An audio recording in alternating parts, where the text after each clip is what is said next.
উদয়পুর শহরে গত দুদিন আগে 5টি দোকানে চুরি হয়ে গেল এখনো পর্যন্ত চুরি যাওয়া সামগ্রী সহ চোরকে পাকড়াও করতে পারেনি রাধাকিশোরপুর থানার পুলিশ।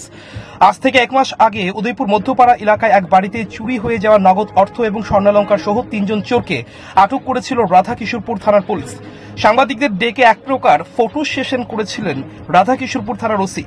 জানিয়েছিলেন তারা নাকি চুরি কাণ্ডের সাথে জড়িত, কিন্তু প্রশ্ন হলো পুলিশ চোরকে যদি পাকড়াও করে থাকে তাহলে সেদিন রাতে তারা এই চুরি কাণ্ডের সাথে জড়িত, তাও আবার রাধাকিশোরপুর থানা থেকে 200 মিটার দূরত্বে 3টি মোবাইল দোকান, একটি গ্লোসারি শপ এবং জুয়েলারি দোকানে চুরিকাণ্ড সংঘটিত হয়।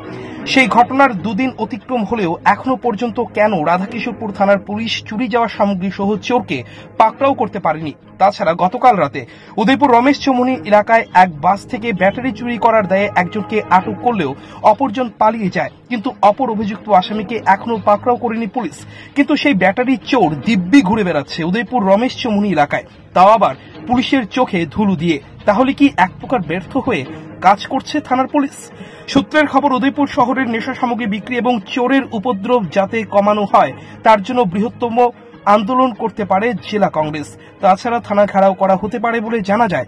উদয়পুরে একের পর এক চুরি কাণ্ডে আতঙ্কিত উদয়পুরবাসী। Report news Tripura 24।